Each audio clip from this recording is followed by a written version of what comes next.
Ilu ilu hotianu hotianu mimitraim hotianu mimitraim dayenu dayenu dayenu. Okay, hi everyone. We are ready to begin our program. Do-it-yourself Seder at home. Very exciting. Okay, so the first part of the program, it will have the celebrity chef, Khani, is going to share with us how to make haroset.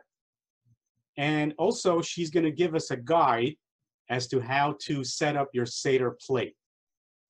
And you know, it's not going to be easy for some people who have not made a Seder in the past. But after this session, it's going to be very easy because you'll know exactly what to do. So the way the structure is going to be the first half hour until 7:30. Khani is going to be doing her demonstration. At 7:30, yours truly will be coming on and giving you a step-by-step of how to make the Seder. Also, right at 7:30, I'm going to post on the chat some links where you can download PDFs for a step-by-step Seder, also a Seder item list that you need for the Seder, and also a Haggadah with selections. It's not the entire Haggadah, but there will be a link where you can download an entire Haggadah if you like, but at least the most important parts of the Haggadah will be in the Haggadah selections.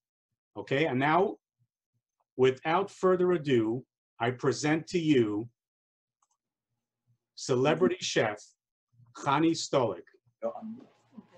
Hi everyone, welcome to my kitchen. Thank you all so much for joining. I'm here today with Sima, who's going to be my helper chef, leading us in our do-it-yourself Seder, everything you need to know to make a meaningful and enjoyable Seder experience for you and for your family. It's the first time in quite some years that we're not going to be celebrating a Seder together with our dear friends in the community at the hotel. And due to the virus, the coronavirus, many of us are in quarantine. So that means that you're home with your family, maybe even by yourself. Maybe you're feeling a little anxious, maybe you're feeling a little bit nervous, you've never done this before. But as the rabbi said, after our class tonight, here in the kitchen and up in the rabbi study, you will be ready and set to do this on your own. So before we start, I just want to mention that really you're not on your own. There are millions of Jewish people around the world that are going to be celebrating Passover Wednesday night at their Seder tables with their families or on their own. But Elijah will be visiting home to home, giving us that reassuring hug that we can do this and we got this. And he will be the only one that's not quarantined, visiting us all, giving us the blessings. So are we ready? Thumbs up, Seema? Thumbs up. Here we go. So Wednesday night at sundown, 7:23 p.m. in Coral Gables, that's 18 minutes before sunset, Passover begins by lighting our candles. And there are two blessings that we say that we will share with you. That's Shayam Tov and Shehachiyanu. After you light your candles, you wait for dusk settle. When it gets dark, you can begin your Seder. Now, every party has a centerpiece. Seema, what was the centerpiece at your birthday party? Her birthday cake. She had a rainbow birthday cake this year. But the centerpiece at our Passover Seder is not a birthday cake or a big floral bouquet. The centerpiece at our Passover Seder is the Seder plate. Some of you might be thinking, but I don't have a beautiful Seder plate. I don't have anything with Hebrew words on it. What am I going to do? Don't worry. You can use a basic plate like I'll show you tonight, a plain round plate, a pretty round plate, and use that as your Seder plate. So now we are going to begin. Thumbs up. Here we go. As we can see, the Seder plate has 6 circles on it. That's because there are 6 items on the Seder plate. item representing taste, smell, sight, because the Seder is an all-encompassing experience. We want to internalize every part of ourselves on this beautiful evening, celebrating our freedom from slavery and from our experience of slavery into freedom and becoming the Jewish people. So, Seema's going to help me. Can you bring Seema this right out? The first item on our Seder plate is called the Zroa. And you see the picture over here. And I'm going to show you over here, we have a shank bone. Now, friends, this is a cutout for tonight because we didn't have one here to prepare for you yet. But the idea is that you take a chicken neck or a chicken leg and you want to roast it. The way you do that is you open your oven and just put it on the flame, or if you don't have a gas oven, you can put it in the oven, wrapped in foil, on broil until it's pretty roasted. Don't worry if it's not edible because we're not eating it. We only want it to see. This is a visual prop on our Seder plate. And the reason that we have this Zroa on our Seder plate is to remember the Paschal sacrifice, the Karban Pesach, the night before, right before midnight, when the Jewish people were told by Moses to take their sheep and slaughter it and then roast it and eat it right before midnight struck at the 10th, right before the 10th plate. So this Zroa, the shank bone, is on our Seder plate as a remembrance for the Karban Pesach. Item number 1, check. Now we're up to item number 2, the Pesach. The second item on our Seder plate is the egg. We have a hard-boiled egg, simple, boil it up in a pot, nothing fancy. We're keeping this easy. You can do this. And we put it on our Seder plate. It's called the Beitza. Why do we have the Beitza? The Beitza is to remind us of another sacrifice, the Karban Chagiga, a holiday sacrifice. In the times of the temple, they would bring a sacrifice every holiday just to celebrate the holiday that it was. So to remember that sacrifice, we actually use an egg. The egg is symbolic of something round, continuous, the cycle of the year. It never ends. We have Rosh Hashanah, Sukkot, Hanukkah, Purim, Passover, Shavuot, and then again another year and another year. So the egg is symbolic. Again, we use it on our Seder plate as a symbol of the Karban Chagiga. Some people have a custom to eat their egg during the meal part of the Seder. You can do that. If you like to do that, then cook up more than one egg, a few. But for the Seder plate, one is enough. Now we're going to go to the next part of our Seder plate, the marar. Seema, why do we have the marar on our Seder plate? I remember the juice crying. Yes, it's so bitter. So there's 2 types of marar. The first one I want to show you, is actually a horseradish root. And you can find this sometimes in Publix or a farmer's market, but I know it's really hard to go out nowadays. If you do happen to find this, you would buy this, peel it, just like a carrot, grate it. Make sure to wear goggles when you do that because it's very bitter. It might make you cry, which is the purpose, right, Seema?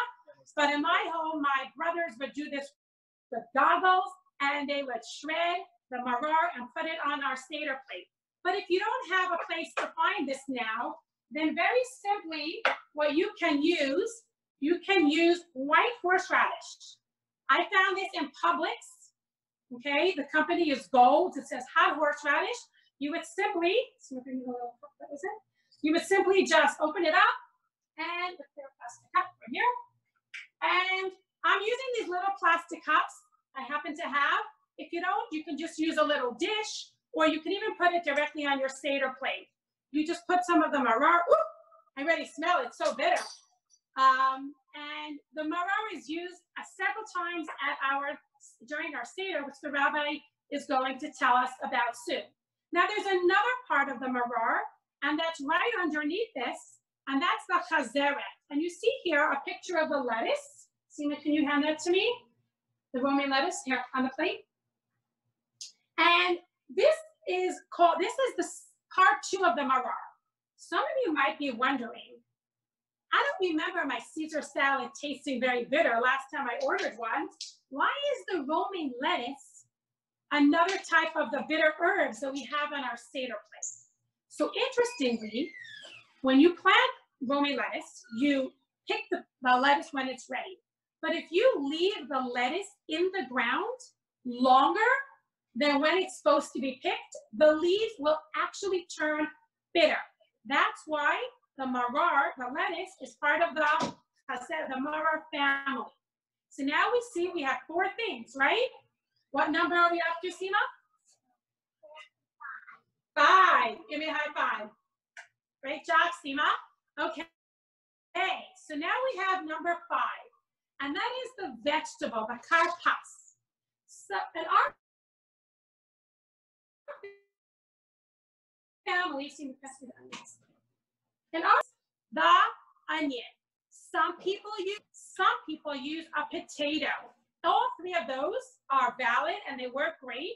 And the idea is that we take the vegetable, and at one point of the Seder, we're going to dip it into salt water. That's what it is, salt water.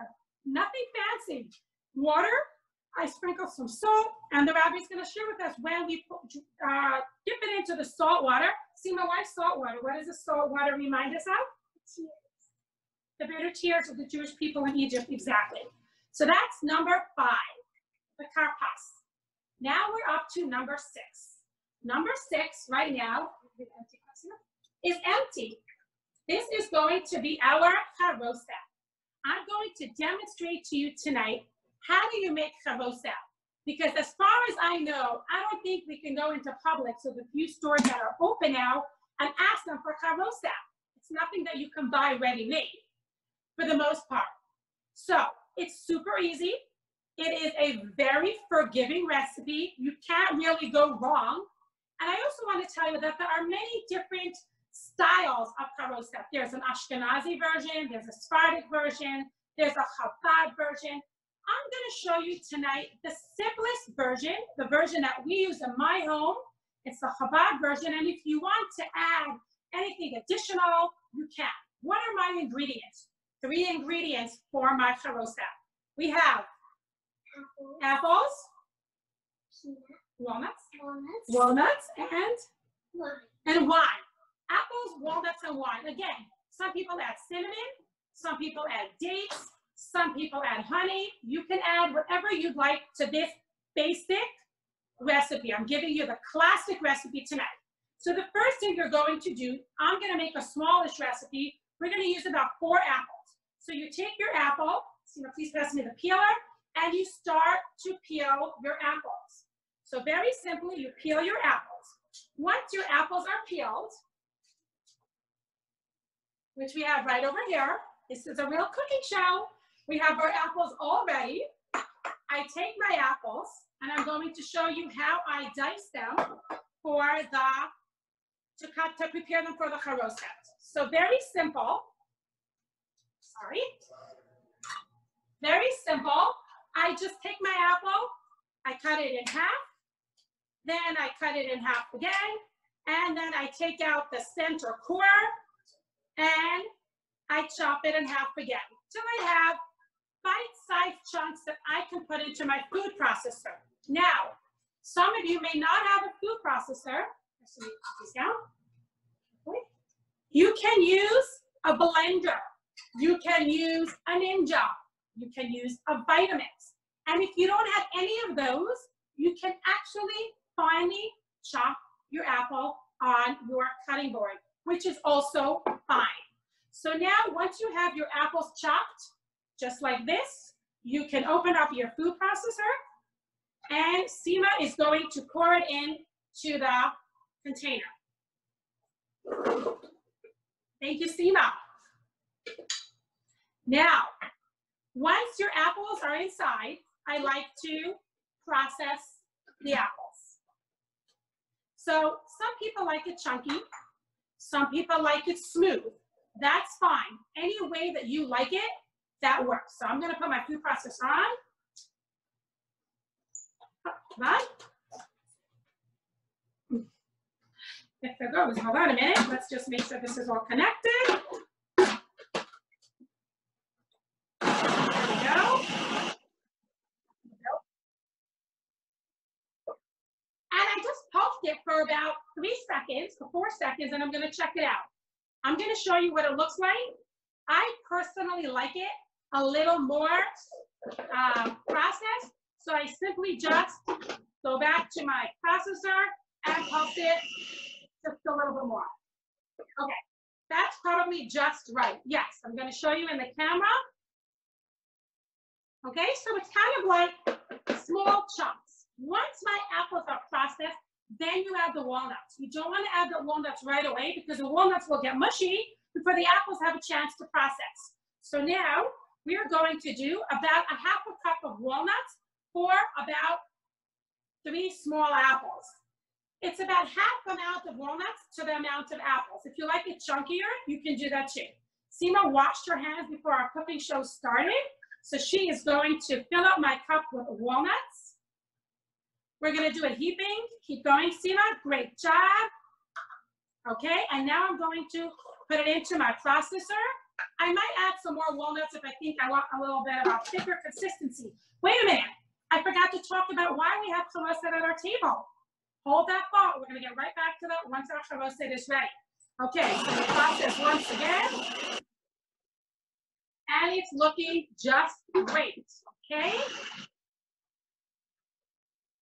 Okay, so now I have just chunks that look like this, but it's missing some color. What is the color that I really want this to look like? So let's take a moment to talk about, Seema, why do we have chalosed on our Seder plate? Remember the bricks that we used to fill the tree. Yes, to remember the cement, the mortar that they needed to make the bricks to build the pyramid. You see, when Moshe came to Pharaoh and said, "Let my people go," Pharaoh said no. And not only did he say no, he also said, "You are trying to leave, I'm going to make it even harder for you.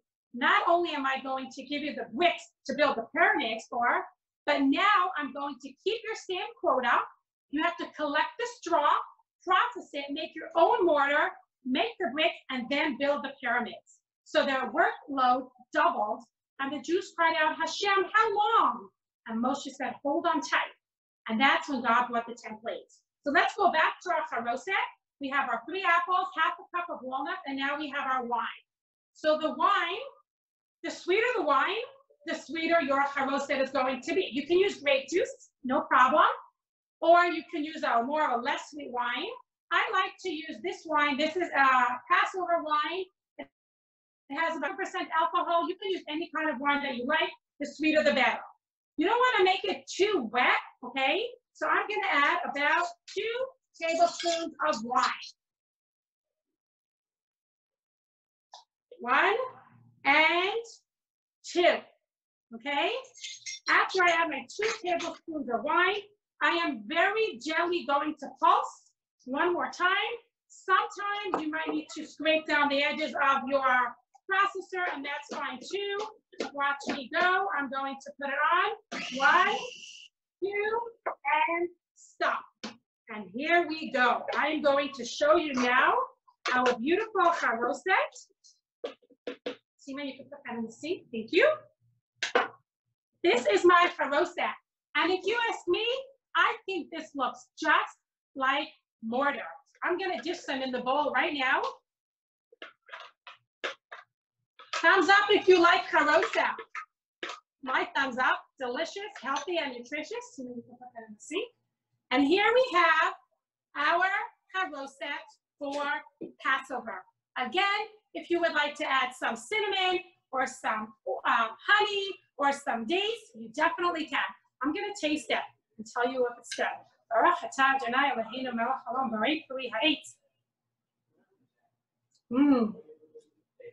Delicious. So I want to wish you all a happy Pesach, and all of you should feel safe. Everyone should feel at ease. And if you have any questions, please let me know. But I did tell you, I was going to show you that you can make this on a regular Seder plate, and on a regular plate if you don't have a Seder plate. And watch this. is I take a regular plate, I can put my egg, my zroa, my kapas, my maror, and let's put up a plate with some of our haroset and my marar. And here you go, my own Seder plate at home with any dinner plate that you may have. So now, as the rabbi said, we have part 2 of our class tonight. We're moving from the kitchen, from Patty's kitchen here, up to the rabbi's study, where he's going to be giving you a step-by-step role play of a Seder. And if you have any questions at the end, we'll be happy to answer you. If you have questions tomorrow, if you get nervous next week, Tuesday night, and feeling super anxious, just reach out and we are here to help you. I want to wish you all a happy and healthy Passover. Thanks for joining.